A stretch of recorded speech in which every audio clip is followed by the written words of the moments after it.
So Taoism is the private uh, role of religion in Chinese culture to me. Again, both Confucianism and Taoism sort of arose at the same time, in the same time frame, but I think that they guide the people spiritually in different ways. Where Confucianism says, I'm trying to give you a way to fit in with everyone around you, Taoism actually professed that you should kind of try to get away from others. And so this is why I gave you this famous painting by Shen Chao of a poet on a mountainside. Because a lot of Taoist practitioners actually became ascetics. As we talked about, like in the Indian tradition, they basically withdrew from society. Often they'd go live up in the mountains, they'd live in like a cave, or they'd build a little hut, and they'd live there because they wanted to reflect on nature and reflect on their selves in nature. So Taoism to me is very much the other side of the coin for Chinese, where it's much more about spirituality through the self, being alone and reflecting on yourself alone, using nature as a way to kind of hone, right, that spirituality, and bring it into focus. Taoism was founded by Lao Tzu. I gave you the alternate spelling because as many translations change over the years, right? Spellings change.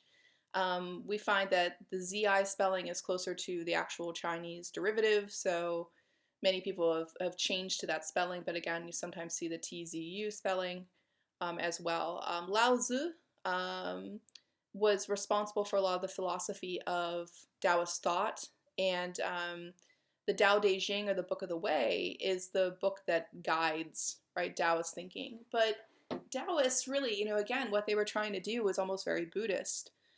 They were trying to use that self-reflection, or that focusing on the self as a way of finding release or finding calm. And they called it searching for Ming.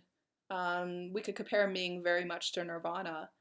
And many religious scholars feel this is why Buddhism took root easily here when it arrived, because it reflected a lot of the Taoist values. So when people started to interact with Buddhism as a philosophy or a religion, they were like, well, this is very, very similar to Taoist thought, which we're already quite comfortable with. Um, it was not something difficult for them to understand. But, Taoists would say they were trying to find Ming. And again, in this painting, you get the sense of this man kind of living in this little hut by himself up in the mountainside. We'll talk later about Chinese painting styles, but you'll notice that a lot of these are ink on paper pieces, very minimal in the use of color, and that's very typical of traditional Chinese painting, to have these washes of color, very simple uses of blacks and browns and grays, and not a lot of embellishment and not a lot of color, right? They're just very, very simple and pared down ink on paper pieces. But Lao Tzu, right, is sort of the figure here that people look to philosophically. And Lao Tzu, just like Confucius, was known for his sayings, and my favorite one is, to become learned each day, add something. To become enlightened each day, drop something. And this is a principle I try to live my life according to. I've had 44 years on this earth as of this present moment of recording this video. And I'm very aware that I've gone through different cycles or different phases of my life. And that if I want to be an enlightened person, I don't hold on to the past, because sometimes the past no longer serves me. A place I may have liked to go, activity I may have liked to do in the past may hold no relevance to me today. And that's not a bad thing. That's growth, right? That's life. That's moving on. That's becoming what you're supposed to be. I've dropped a lot of things in my life, and Lao Tzu would say that's a path to enlightenment. Is jettisoning the things that no longer serve you, people, activities, right, places, attitudes. I've definitely been different people during my life, and I liked all the people I've been, but the person I am now is based on knowing when to let go, right, of what doesn't serve me any longer, and turning the page. But I'm also a huge proponent of learning. I'm constantly trying to learn. I'm a big, big reader, constantly always trying to engage with new things, new philosophies, new activities, trying to travel to new places, because I think to become learned each day, you really do need to try to add something to your life. And as you add, you might be bumping stuff out that, again, doesn't serve you anymore. So To become learned, each day add something. To become enlightened, each day drop something. So notice that there are these little sayings that you can kind of carry around in your mind quite easily and help you guide your thoughts. And then the poem below, I picked because I think it speaks to the Taoist mentality. To what can our life on earth be likened? To a flock of geese alighting on the snow, sometimes leaving a trace of their passage. The idea that Taoists really carry with them is that none of us are really all that important at the end of the day. We're just not. And the more that you try to live comfortably with that idea, the more centered and more happy you can be. I, in my middle age, I'm very comforted by the fact that most people probably don't really care much about what I'm doing. Where I think when I was younger, that may have bothered me, but now I'm like, yeah, most people, they're living their own lives. They have their own concerns. They're really not very concerned with what I'm doing. And to me, that's a point of liberation, that I doubt very often that anyone's really looking at me or looking in my direction, because why? They're looking at themselves. Again, most of us don't leave much trace. And even if we do, it's a very slight trace.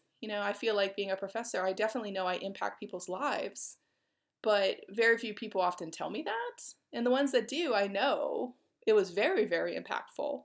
So to me, I'm hoping I'm brushing through the snow of other people's lives, but again, I may be leaving very little trace of my passage, and there's not much I can do about that. So this idea of knowing your worth, I guess, that your time is limited and your impact might be slight. Taoists are like, okay, you maybe should try to be okay with that at the end of the day. And my students would ask me, like, well, what do you think Taoists, what were they trying to get across? Why do they talk about nature so much? And I sort of explained it this way, that I think nature was important to them because they saw it every day, right? They didn't have technology, right? Nature was their world. And for Taoists, they escaped to nature. They went out to nature as a way of having less distraction, where they wanted to focus their mind on themselves and the world around them and their philosophy. And I think that what Taoists were trying to say is you should let the river flow. You should let what is going to be. You should not try to fight things that you cannot change, right? That you should become comfortable in what you can affect and what you cannot. This is something as a professor I've struggled with recently, because a lot of our administration is like, you should be able to make students be successful. And I'm like, I can only provide information that helps them be successful, and I can reach out to them and ask them if they need help, but they have to do the hard work on some level, like using the materials I give to them. And it bothers me because I'm sort of like, I'm the only one I can control. I can't control you, you're your own person. And I think it's folly to suggest that you can control another person. I can lead the horse to water, but I can't make it drink, So to me, what is natural as a living human being is to acknowledge that you're the only one you can truly control, right? And that you should try to go with what is natural. You should try to go where resistance is less. So I equate that to water flowing around rocks, because it doesn't resist what's natural. It goes where it easily can flow to. I think about this a lot when I'm trying to protect my faculty as the union president. And sometimes they'll be like, well, you have to do this. We have to make them do that. We have to do this. And I'm like, yeah, they're never going to do that. So to me, that's like beating your head against a wall. And I don't beat my head against a wall. I don't resist what I know to be true. I won't beat my head against the wall. The wall's never going to move. And so I say that a lot to people, and I think it frustrates them at first.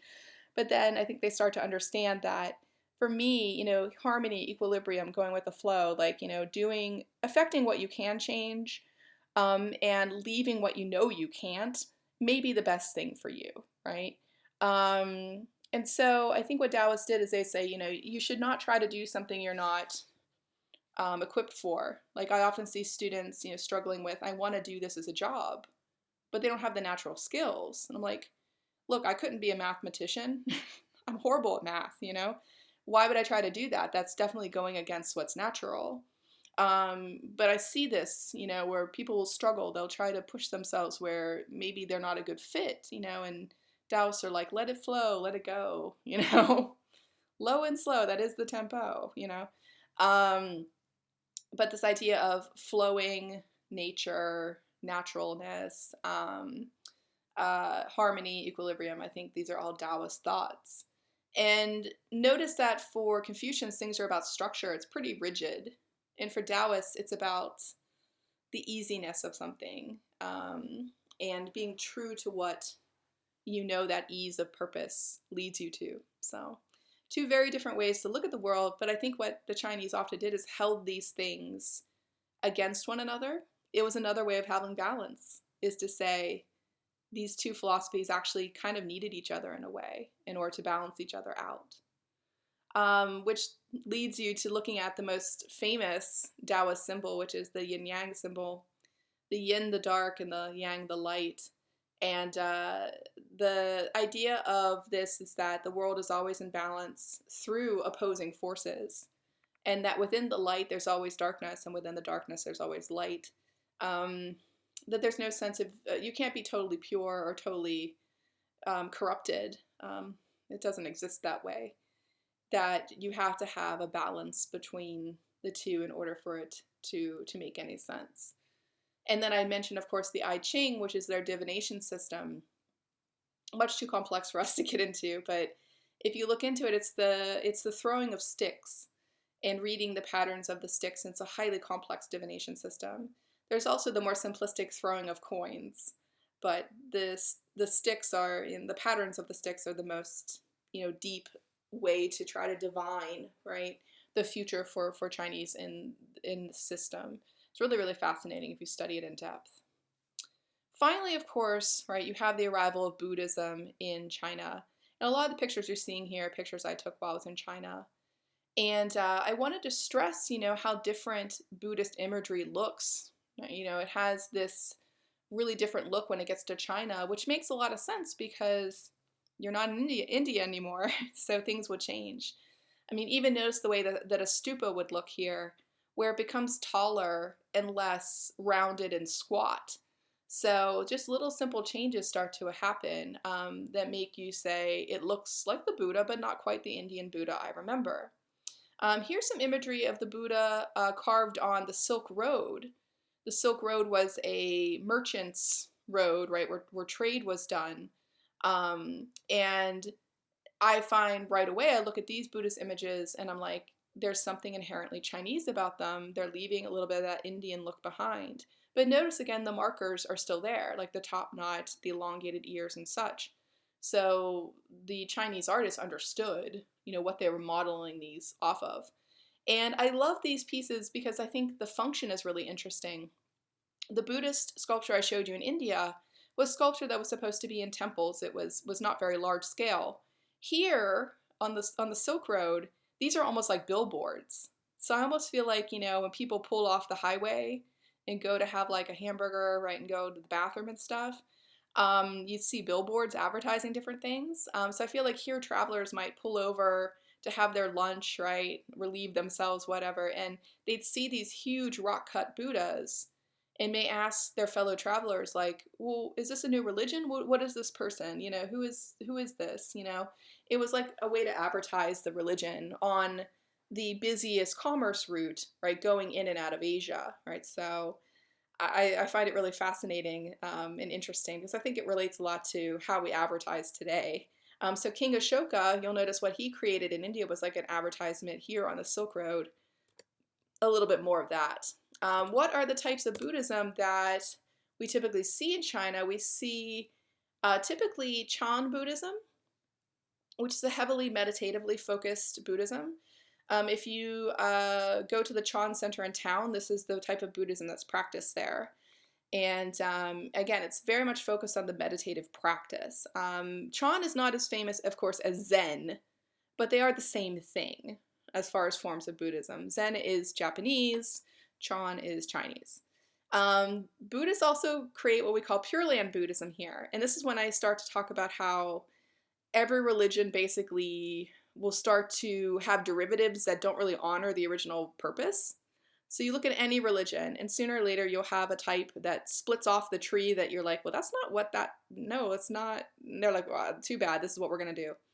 Why I say Pure Land to me is not really in tune with original Buddhism is it argues that there's like almost like a heavenly space that people could go to that they call the Pure Land. But to me, this reads much more like heaven. It doesn't read like nirvana. So a lot of people, when they talk about Buddhism, they're like, "Is Pure Land really Buddhism?" In the purest sense, it's not what the Buddha argued you want. The Buddha argued you want nirvana. You want, nothingness in a sense. You want to go back to the universal energy. You don't want to go to heaven. So.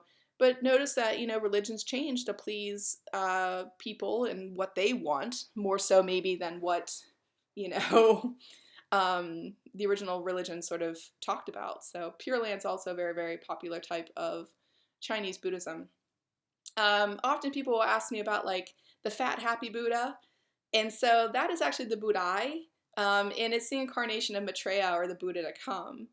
I talked about there's bodhisattvas and different types of other figures that you can see in Buddhism. So the fat, happy Buddha is not like the original Buddha, but he is really commonly seen in China, so I always like to point him out. That, again, it's not really like Siddhartha Gautama Buddha, but again, if you know Chinese Buddhism, you'll see him quite a bit. And a great place to go look at Buddhist arts is the Mogao Caves. I gave you a video on those, so I always sort of let you go look at the video because I think it's a better way to take a look at those great paintings. But again, it's another place that I think you can look at really great Buddhist art. And the Mogao Caves are also looked at as a place that was about people traveling to and from. It's almost like the Silk Road. It kind of, read the same way in a lot of ways.